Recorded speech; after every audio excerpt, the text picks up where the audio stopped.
Innings ব্যবধানে জিম্বাবুয়ের বিপক্ষে একটা দল হেরেছে, তাদের টেস্ট র্যাঙ্কিং এর অবনমন ঘটেছে, যেই দলটা পাকিস্তানের বিপক্ষে হোমে স্পোর্টিং উইকেটে তাদের পরাজিত করেছিল। ইন্টারেস্টিংলি যখন বাংলাদেশ ফাইট ব্যাক করবে, অন্য ফরম্যাটে ভালো করবে, ঠিক তখন কোনো ফরম্যাটেই কখনোই প্রপার কোনো ফর্মে না থাকা একজন ক্রিকেটার জাতীয় দলের সদস্য হয়ে গেলেন। কিভাবে, কোন তরিকায় হইলেন, মানে পারফরমেন্স তো আলটিমেটলি প্যারামিটার, সেটা নিয়ে যদি আপনি ব্যাখ্যা বিশ্লেষণ করতে যান, আপনার মাথায় ভাই ওই যে বললাম মাবুদ জানে, আকাশ ভেঙে পড়বে। সিরিয়াসলি ইয়াসির চৌধুরী রাব্বি, একটু ডায়াগনোসিস করার চেষ্টা করি তার পারফরমেন্সগুলোকে। ইয়াসির চৌধুরী রাব্বি টি-20 দলে ডাক পেয়েছেন, 3 বছর পরে ডাক পেয়েছেন। আমার প্রথম প্রশ্ন, 1 নম্বর প্রশ্ন হচ্ছে ইয়াসির চৌধুরী রাব্বি কেন ডাক পেলেন? যদি আপনি জাতীয় দলে প্রতিনিধিত্ব করেন, তার মানে আপনি জাতীয় মানের পারফরমেন্স দেন, আপনি জাতীয় দলে পারফর্ম করার জন্য আপনি রেডি, আপনি অন্য যে স্টেজেস গুলো রয়েছে সেখানটায় পারফর্ম করেছেন, আপনি পুশ করছেন through your performance to the selectors, এবং তারা বাধ্য হচ্ছে আপনার পুশ খেয়ে এইভাবে ধাক্কা খেয়ে তারা দৌড়ে যাচ্ছে যে না ভাই একে নিতে হবে, তারপরে আপনাকে নিল। আপনি কোনোটাই করছেন না। আপনি জাতীয় দলে এই নতুন করে সুযোগ পাবার আগে, যখন আপনার সুযোগটা হয়েছিল অথবা আপনি যখন খেলেছিলেন, তখন আপনার পারফরমেন্সটা কি ছিল? আমি জাস্ট আপনাদের সাথে একটু আলোচনা করতে চাই, আপনারা অবাক হবেন ভাই। ইয়াসির রাব্বি তিনি জাতীয় দলে খেলেছেন টোটাল 11টা ম্যাচ, প্রত্যেকটা ম্যাচেই ব্যাটিং করেছেন। তার সবশেষ 7টা ইনিংস সম্পর্কে আমি আপনাদেরকে বলবো। 7টা ইনিংস 34-1-1 3-1 6-7, 7 ইনিংসের মধ্যে 1 রান করেছেন 2 বার, 7 ইনিংসের মধ্যে 6 বারই তিনি ডাবল ডিজিটে যেতে পারেন নাই। এরকম একজন ক্রিকেটারকে 3 বছর পর আমার অতি প্রিয় হাবিবুল বাশার সুমন ভাই, তিনি চিফ সিলেক্টর, তার কাছে মনে হইল যে এই লোকটাকে জাতীয় দলে ঢুকানো দরকার, কারণ তিনি নাকি বাউন্ডারি ক্রস করে মারতে পারেন। এখন উনি এই ক্রসটা কই করলেন? মানে থাকে না যে বাউন্ডারি কাভার করতে পারেন, জোরে মারলে বল ছক্কা 4 হয়, সেটাও তো একটা আলোচনার বিষয়। যে 3 বছর পর মোসাদ্দেক সৈকত ঢুকছিল, জাতীয় দলে ঢুকছে না, ঢুকে তো পারফর্ম করছে, বাট মোসাদ্দেক সৈকতের ঢোকার প্রসেসটা কি ছিল? তিনি ঢাকা প্রিমিয়ার লিগের বেস্ট ক্রিকেটার ছিলেন, অসাধারণ পারফর্ম করেছেন, তার দল অলমোস্ট চ্যাম্পিয়ন হয়ে গেছিল। He had some ingredients before being selected. Yasir Chowdhury Rabbi সবশেষ যে বিপিএলটা হয়েছে, সেই বিপিএল এর পারফরমেন্স যদি আপনারা দেখেন, এটা রীতিমতো আপনাকে লজ্জা দিবে। ইয়াসির চৌধুরী রাব্বি টি-20 দলে ডাক পেয়েছে, জাতীয় দলে ডাক পেয়েছে। 18 কোটি মানুষ যেই দলটাকে সাপোর্ট করে এবং তাদেরকে রিপ্রেজেন্ট করে, যারা তাদের একজন হয়ে গেছে। আমি জানি না, ওই যে মাহবুব জানে বলেছি, 4টা ইনিংস খেলেছেন, 51 রান করেছেন ইয়াসির চৌধুরী রাব্বি, এভারেজ হচ্ছে 17 এবং তার স্ট্রাইক রেট 98।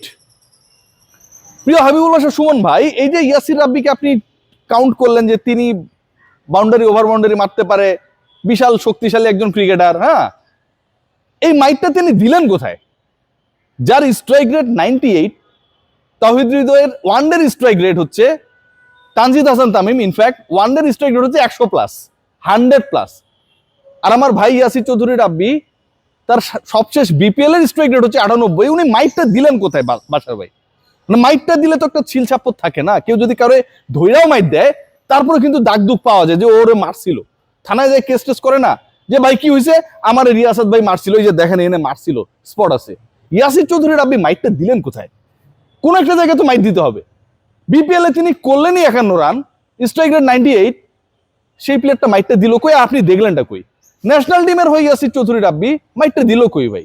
7টা ইনিংস খেলছে, সবশেষ 7 ইনিংসের মধ্যে 6 বার সিঙ্গেল ডিজিটে বেশি করতে পারে নাই, মাইকটা দিল কই ভাই? কোনো স্পট নাই, কোনো স্পট নাই ভাই। একজন প্লেয়ার জাতীয় দলে ঢুকে গেল, শুধু মনে হইলো যে আমি ঢুকাবো দেখে ঢুকে গেল, এটা হইতে পারে? শুধু মনে হইলো যে if I can select him, he will be the part of the national team in the next series, হয়ে গেল। এটা কি জাতির সাথে বেইমানি করা হচ্ছে না? অন্য ক্রিকেটাররা যারা খেলছে তাদের সাথে বেইমানি করা হচ্ছে না ভাই? আপনি যদি ফিনিশার হিসেবে কাউকে নিতে চান, আপনি যদি বিপিএল এ গ্রাফ দেখেন, সাব্বির রহমান নোমান কই ভাই? ইয়াসির রাব্বি থেকে খারাপ খেলছিল নাকি? ওই যে যখন হিসাব নিকাশটা দেখতেছিলেন যে ইয়াসির চৌধুরী রাব্বি, তাকে আমার ঢুকান লাগবে, সে 51 রান করছে 4 ম্যাচ খেলে, হ্যাঁ, 98 স্ট্রাইক রেট, সাব্বিরকে দেখা যায়নি তখন? I am not a big fan of him that সাব্বিরকে আমি চাই, নো। বাট ইয়াসির চৌধুরী রাব্বিকে যদি আপনি ফিনিশার হিসেবে সিলেক্ট করেন, then you have to select Sabbir Rahman Rumman before selecting Yasir Chowdhury Rabbi. এটা কি হিসাবে এই সিলেকশনটা হইল? আপনি বলছেন বাউন্ডারি ক্লিয়ার করতে পারে, কোথায় করলো রে ভাই? বিপিএল এ করছে নাকি ন্যাশনাল টিমের হয়ে করছে? কোথাও করে নাই। এর কারণ দুইটা হইতে পারে। একটা হচ্ছে হয় আপনি সিলেকশন বোঝেন না, কারণ আপনি যে কথা বলেছেন সেটার সাথে স্ট্যাটিস্টিক্সে কোনো মিল নাই। You have to show the statistics to the media. আপনার সেটার ক্লারিফিকেশন থাকতে হবে যে অমুক খেলে ভালো করেছে। মোসাদ্দেক সৈকতের 1000 বার ক্লারিফিকেশন রয়েছে যে অমুক জায়গায় ভালো করেছে, উই হ্যাভ টু সিলেক্ট হিম। ইয়াসির চৌধুরী রাব্বির ক্ষেত্রে সেই সিলেকশন ক্লারিফিকেশনটা নাই, অথচ তিনি জাতীয় দলের ক্রিকেটার হয়ে যাচ্ছেন। মজা মস্করার জায়গায় পরিণত হয়েছে, একদম মজা মস্করার জায়গায় পরিণত হয়েছে। ন্যাশনাল টিম সিলেকশনটা পুরোপুরি আমার মনে চাইলো আমি ঢুকাই দিলাম, তাই হয়ে গেছে। টপ অর্ডারে কে? লিটন কুমার দাস নাই। হোয়ার ইজ সৌম্য সরকার? হাবিবুর রহমান সোহান কোথায় ভাই? ইয়াসির রাব্বির আগে তো এই পোলাপানরা চান্স পায়, তাদের তো পারফরমেন্স রয়েছে, তারা তো ভালো খেলেছে, তারা প্রুভ করেছে। ন্যাশনাল টিমে আসার জন্য ওই পাইপলাইনটার মধ্যে তারা বিবেচিত হতে পারে, সেই জায়গাটায় এই নামগুলো আসতে পারে না? অবশ্যই আসতে পারে। এদেরকে নিয়ে কোনো আলোচনা নেই, ওটা ফ্রিজের মধ্যে চলে গেছে। টপ অর্ডারে যে লিটন কুমার দাস নেই, তার জায়গায় আপনি কারে নিলেন? আপনি কাউরে নিলেন না। ইয়াসির চৌধুরী রাব্বি ফিনিশার হয়ে গেল, কোথায় ফিনিশটা করছে? জাতীয় দলটা এইভাবে চলছে। জাস্ট একটা ছোট এক্সাম্পল দিই, যে এই দলটাতে আপনি আব্দুল গাফফার সাকলাইনকেও রাখছেন, সাইফুদ্দিনকেও রাখছেন, দুইজনের রোল সেম। আপনি এই একজনের জায়গায় আরেকজন ঢুকাতে পারতেন না? একটা ছেলেকে চান্স দিতে পারতেন না? আপনি দুইজনকে রেখেছেন। টেস্টে কি হয়েছে দেখেন, এই বাংলাদেশ, এই যে মিরপুরের হোম অফ ক্রিকেটে অসাধারণ ক্রিকেট খেললো রে ভাই, অসাধারণ। পাকিস্তানকে হারাই দিল, সুপার উইকেটে খেলা হয়। বিদেশিরা বলে যে we could not expect such kind of wicket from here. সেরকম উইকেট বাংলাদেশ হ্যাজ প্রোভাইডেড। কি দারুণ উইকেটে খেলা হইলো। সেই বাংলাদেশ জিম্বাবুয়ের বিপক্ষে ইনিংস রিপিট হয়, এবং সেখানটায় বাংলাদেশ 4 জন বোলার নিয়ে খেলে, 4 জন। হারার স্পোর্টস ক্লাব মাঠকে সামটাইমস আমাদের কাছে মনে হয় যে এটা গামিনী ডিসিপ্লিন মিরপুর, আমাদের বেশি ব্যাটার দরকার, স্পিনার এই ওই মিলায় মোটামুটি 4 জন খেলায় দিলাম। কেন আপনি 4 জন বোলার নিয়ে কেন খেলবেন? কেন মাঠে নামবেন?